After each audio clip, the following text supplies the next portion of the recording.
I'll wing it. Correct.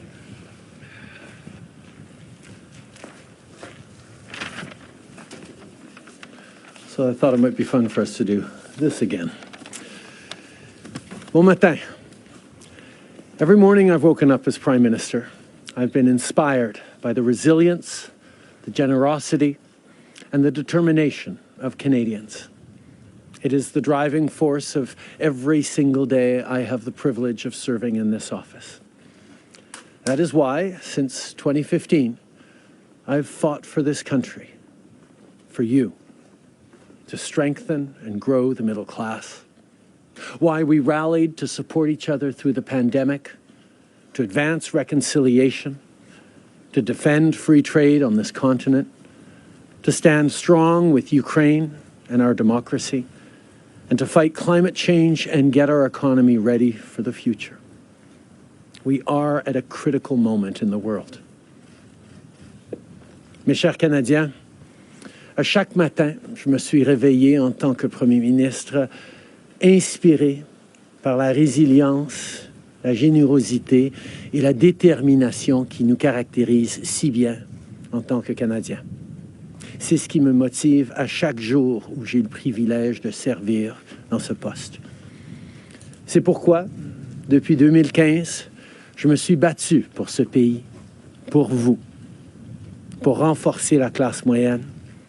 Pourquoi nous nous sommes mobilisés en tant que Canadiens pour se soutenir les uns les autres pendant la pandémie, pour faire progresser la réconciliation, pour défendre le libre-échange sur notre continent, pour notre soutien inébranlable de l'Ukraine et de la démocratie, et pour lutter contre les changements climatiques et préparer l'économie de l'avenir.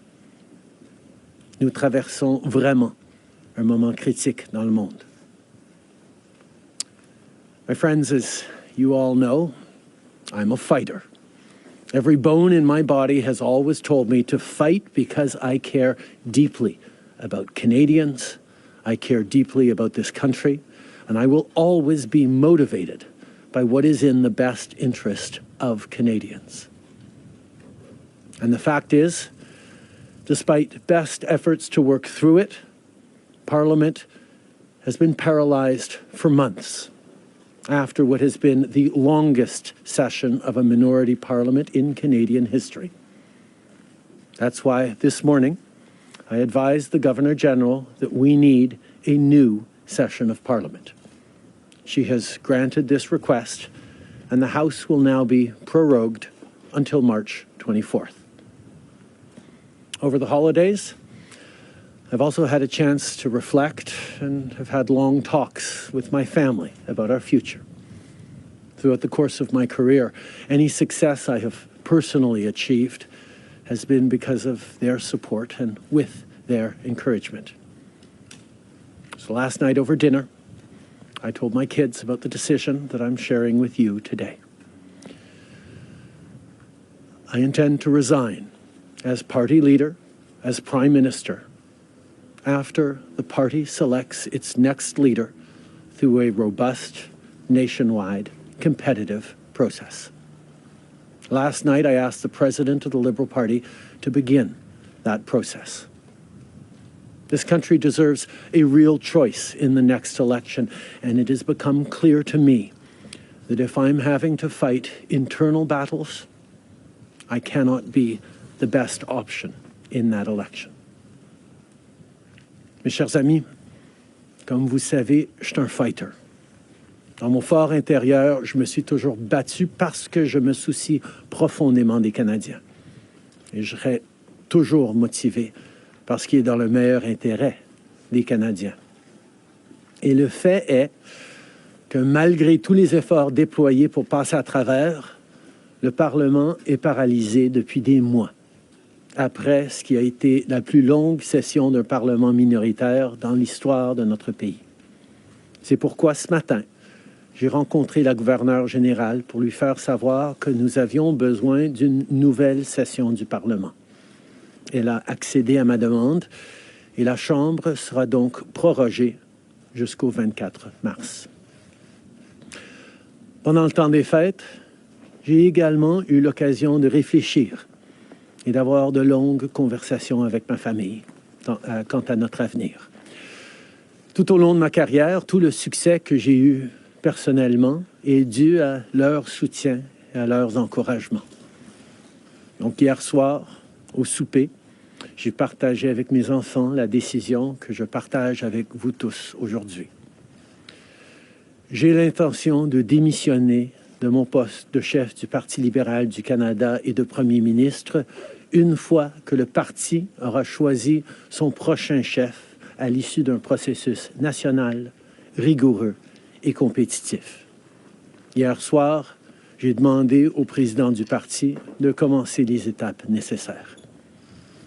Le pays mérite un choix clair et réel lors des prochaines élections. Il est devenu évident pour moi que si je dois me concentrer sur des batailles internes, je ne peux pas être la meilleure option lors de ces élections.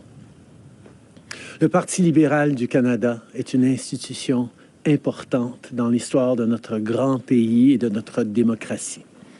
Un nouveau premier ministre et chef du parti portera les valeurs et les idées du Parti libéral dans la prochaine élection. J'ai hâte d'observer le déroulement de ce processus dans les mois à venir. Nous avons été élus pour la 3e fois en 2021 pour renforcer l'économie après la pandémie et faire progresser les intérêts du Canada dans un monde complexe. Et c'est exactement ce que je vais continuer à faire, ce que nous allons continuer à faire pour les Canadiens. The Liberal Party of Canada is an important institution in the history of our great country and democracy. A new Prime Minister and leader of the Liberal Party will carry its values and ideals into that next election. I'm excited to see the process unfold in the months ahead. We were elected for the 3rd time in 2021 to strengthen the economy post-pandemic and advance Canada's interests in a complicated world.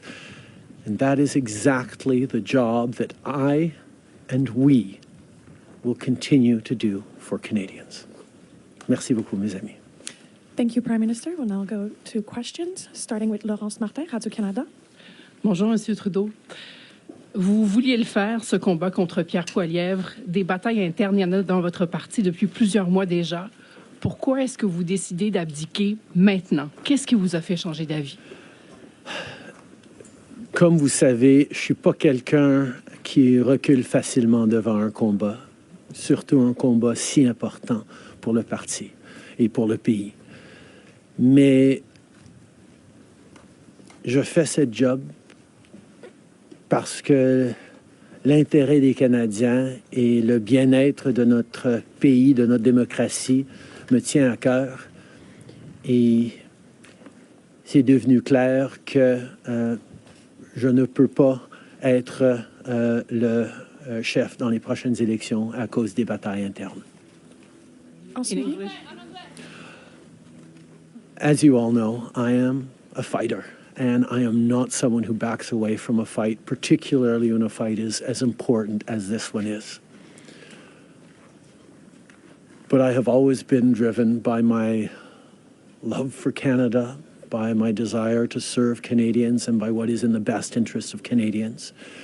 And Canadians deserve a real choice in the next election. And it has become obvious to me with the internal battles that I cannot be the one to carry the Liberal standard into the next election. Vous êtes au pouvoir depuis près de 10 ans. Le Canada a changé avec votre gouvernement. S'il y a une réalisation que vous pourriez nommer, dont vous êtes le plus fier? Je sais qu'il y en a plusieurs, mais s'il y en a une, et peut-être un regret aussi. En 2015, on a été élu sur une promesse de travailler pour la classe moyenne dans ce pays. Et c'est ce qu'on a pu faire. On a réduit la pauvreté, on a aidé énormément les familles, on a créé une économie qui fonctionne pour bien plus de monde en se préparant pour un avenir et plus numérique et où les changements climatiques vont avoir un plus grand impact. On a fait énormément de travail avec les Canadiens. Le Canada est meilleur à cause du travail que nous avons tous fait au cours des dernières années. Un regret, je continue à penser que si notre système électoral aurait été changé pour que les gens puissent mettre un premier, un deuxième, un troisième choix sur le bulletin, les partis auraient passé plus de temps à regarder les points qu'ils avaient en commun pour être les deuxième ou troisième choix des voteurs plutôt que de voir la polarisation que nous avions. Mais je ne pouvais pas de façon unilatérale changer notre mode de scrutin dans ce pays. Next question. We got elected in 2015 to fight for the middle class, and that's exactly what we've done over the past years.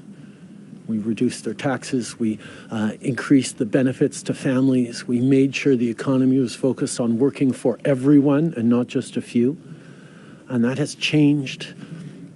That has dropped poverty rates in Canada, that has brought more people into the workforce, that has moved us forward on reconciliation in a way that has deeply improved the opportunities and success of Canadians despite the incredibly difficult times the world is going through right now.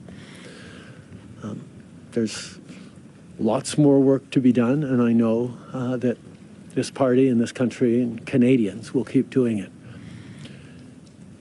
If I have one regret, particularly as we approach this election, well, there are probably many regrets that I will think of, but I do wish that we'd been able to change the way we elect our governments in this country so that people could simply choose a second choice or a third choice on the same ballot, so that parties would spend more time trying to be people's second or third choices, and people would have been looking for things they have in common instead of trying to polarize and divide Canadians against each other. I think in this time, figuring out how to pull together and find common ground remains something that is really important for democracies. But I could not change unilaterally without support of other parties our electoral system. That wouldn't have been responsible. Prochaine question. Tonda McCharles, Toronto Star. Prime Minister, up until 3 weeks ago, you were intending to stay, and it seems that the event 3 weeks ago of Ms. Freeland coming out and saying you were firing her as your finance minister was the catalyst that brought us here today. So can you explain your side of what happened there? Chrystia has been by my side for close to 10 years now. She has been an incredible political partner through just about everything we have done as a government and as a party over the past decade.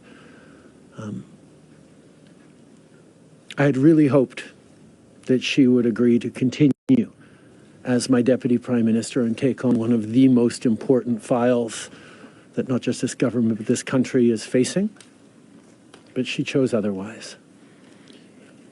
In regards to what actually happened, I am not someone who's in the habit of sharing private conversations.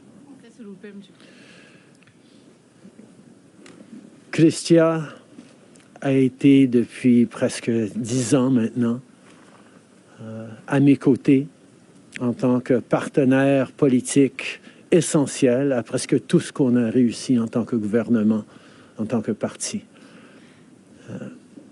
J'aurais vraiment souhaité qu'elle choisisse de continuer en tant que ma vice-première ministre et qu'elle prenne un des dossiers les plus importants auxquels les Canadiens et notre gouvernement vont faire face dans les mois à venir, d'ici les prochaines élections. Mais elle n'a pas voulu. Mais par rapport aux détails, je ne suis pas quelqu'un qui partage les détails de conversations privées. You spoke about the Liberal Party as an institution and the internal battles right now, but I'm wondering if you feel that another leader will have more success than you will at beating Pierre Poilievre in the next campaign. Pierre Poilievre's vision for this country is not the right one for Canadians. Stopping the fight against climate change doesn't make sense. Backing off on the values and strength in diversity that Canada has always worked to pull itself together on is not the right path for the country. Attacking journalists, the CBC institutions, that's not what Canadians need in this moment. We need an ambitious, optimistic view of the future, and Pierre Poilievre is not offering that. And I look forward to the fight as progressives across this country stand up for the kind of vision for a better country that Canadians have always carried, despite the tremendous pressures around the world to think smaller, to veer towards the hard right, and to be less ambitious for what we can be and do as a country when the world really needs Canada. That's not an answer, though. Yes or no? Is there another leader that could beat him? Absolutely. En français, juste sur le leader. Oui. Non, mais est-ce que vous Pierre Poilievre. En français, s'il vous plaît, merci. Pierre Poilievre a une vision profondément petite et erronée pour ce pays, si même on accepte qu'il ait une vision, de reculer sur les droits fondamentaux, d'arrêter la défense, la lutte contre les changements climatiques, de ne pas investir dans une économie plus verte, plus inclusive, de toujours chercher des divisions entre les Canadiens plutôt que de rassembler pour faire face à l'avenir de façon optimiste et ambitieuse. C'est pas le bon choix pour les Canadiens. Et j'ai hâte de continuer de faire partie d'un mouvement progressiste qui va envisager un avenir meilleur pour les Canadiens sur l'optimisme et le travail que les Canadiens ont toujours fait pour bâtir un monde meilleur. Next question. Hélène Buzetti, les corps d'information. Bonjour, M. Trudeau. Il y a 16 ans, en décembre 2008, Stephen Harper a prorogé le Parlement pour s'éviter un vote de confiance qu'il savait qu'il allait perdre parce que les 3 partis d'opposition allaient voter contre lui. Exactement comme la situation dans laquelle vous vous trouvez aujourd'hui. À l'époque, le chef libéral, Stéphane Dion, avait dit, puis je le cite ici, que c'était une entrave à la Constitution et un affront à la démocratie. Alors, j'aimerais savoir pourquoi ce qui était mauvais pour les conservateurs de Stephen Harper devrait être bon pour les libéraux de Justin Trudeau. La gouverneure générale, en 2008, avait correctement conclu que la Chambre venait juste d'accorder leur confiance de façon formelle au gouvernement de M. Harper, malgré même une lettre signée qui était un document politique. La voix de la Chambre compte. Or, avant d'arrêter le travail à la Chambre pour les fêtes, on a gagné 3 votes de non-confiance, 3 votes de confiance, et nous allons devoir retester la confiance de la Chambre dès le mois de mars pour passer les éléments budgétaires nécessaires pour faire fonctionner le gouvernement. English, please, sir. In 2008, the Governor General correctly concluded that because the very last times in the previous weeks that the confidence of the House had been tested. It had passed that confidence test. Stephen Harper continued to have the confidence of the House, and it actually would bear out because as soon as they came back from the prorogation, Stephen Harper won a confidence vote once again. So a political document or political speeches doesn't carry the kind of weight that winning a confidence vote means. But this prorogation will take us only into March, and there will be confidence votes in March in the passing of supply that will allow Parliament to weigh in on confidence in a way that is entirely in keeping with all the principles of democracy and the workings of our strong institutions. Mais avec respect, M. Trudeau, y a-t-il pas quelque chose un peu antidémocratique de suspendre la possibilité du Parlement d'exprimer sa non-confiance le temps que votre parti se cherche un sauveur? Est-ce qu'il ne devrait pas plutôt juste se référer aux électeurs et de déclencher dès maintenant une élection?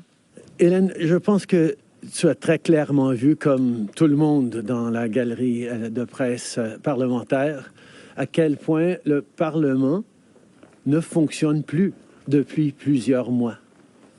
On est pogné dans une question de privilège. Il y a des motions d'obstruction constantes et on a pu très peu accomplir pendant les derniers mois au Parlement. Le Parlement a besoin d'un reset, a besoin de se calmer un peu les pompons pour se remettre au travail pour les Canadiens et pas à faire de la petite politique constante, ce qu'on est en train de voir des conservateurs. Donc, ce reset a deux éléments. Une prorogation pour que, justement, on recommence avec une fraîche approche au Parlement. Et deuxièmement, oui, le Parti libéral va entamer un leadership parce que je m'attends à ce que si c'est pas moi qui va mener le parti dans les prochaines élections, la polarisation qu'on voit actuellement au Parlement devrait aussi se calmer un petit peu. Les Canadiens ont besoin d'un Parlement qui fonctionne, particulièrement dans ce moment complexe, et ces deux éléments vont représenter le reset nécessaire pour le Parlement. En anglais, mais si vous pouvez dire pourquoi pas une élection, vous l'avez pas dit. The Parliamentary Press Gallery and anyone who's been watching politics closely over the past months will know that Parliament has been entirely seized by obstruction and filibustering and a total lack of productivity over the past few months. We are right now the longest serving minority government in history, and it's time for a reset. It's time for the temperature to come down, for the people to have a fresh start in Parliament, to be able to navigate through these complex times, both domestically and internationally. And the reset that we have is actually two parts. One is the prorogation, but the other part is recognizing that removing me from the equation as the leader who will fight the next election for the Liberal Party should also decrease the level of polarization that we're seeing right now in the House and in Canadian politics and allow people to actually focus on serving Canadians in this House and with their work the way Canadians deserve. On va prendre une dernière question. Good morning, Prime Minister. Stephanie Taylor with the National Post. Given, as you just said, there's going to be confidence votes in March, opposition parties have said they are prepared to bring down your government. What kind of chances do you think you are leaving to your successor, given that there will only be mere weeks for them to introduce themselves to Canadians before heading into an election, potentially? I have a tremendous amount of confidence in both Canadians and in parliamentarians' interest in serving Canadians in the right way. we're in a minority government right now, and there hasn't been an active leadership in a minority government in more than 50 years in this country. And there is always going to be the challenge of having a leadership race while a parliament would face confidence votes in the course of delivering supply to the government. So this is something that we're going to navigate through, but I truly feel that removing the contention around my own continued leadership is an opportunity to bring the temperature down, have a government that will focus on the complex issues that are coming forward in the coming months, while the party gets to have a full national process that brings in people from right across the country and makes a determination about the best person to carry the progressive liberal standard into the next election. Can you clarify whether ministers who would like to campaign for your job will have to step out of cabinet? And how can the Liberal government be in a position to protect Canadian businesses and Canadians from the threat of tariffs from incoming President Donald Trump when members of the government are going to be focused on who's going to be taking your job? The government will still, and the cabinet will still be very much focused on doing the job that Canadians elected us to do in 2021, which is fight for their interests, stand up for their well-being, and make sure that they are good and that Canadians are protected and strong. There will be a leadership process, and the rules will unfold over the coming weeks. But I can assure you that the tools and the need to stand up for Canadians, to protect Canadians in their interests and continue to fight for the economy is something that everyone in this government will be singularly focused on. Je peux souligner que, évidemment, les règles et les conditions du leadership du Parti libéral vont être discutées dans les semaines à venir. Mais le gouvernement qui a été élu pour protéger les Canadiens et leurs intérêts dans un monde très complexe, qui a été élu le plus récemment en 2021, va continuer ce travail avec un focus et une emphase singulière sur ce qui est dans les intérêts des Canadiens, pendant que le parti fait ce dont il a besoin pour avoir un processus de leadership. Merci beaucoup. C'est ce qui conclut la conférence de presse d'aujourd'hui. Merci tout le monde. Merci d'être ici dans une belle journée d'Ottawa. Bonne journée. Justin Trudeau steps down as Canada Prime Minister since 2015, and he's just stepped down, announced that he's resigning from the position. Thank you everyone for joining us today with this update. I thought I'd bring it to you. Please do join us in the coming weeks as we see the inauguration as well. We'll be doing that live and various other events, so please do subscribe, click the notification bell to all notifications so that you don't miss any of our live shows. Thank you for joining. Thank you for joining us, everyone, with this breaking news. Thank you.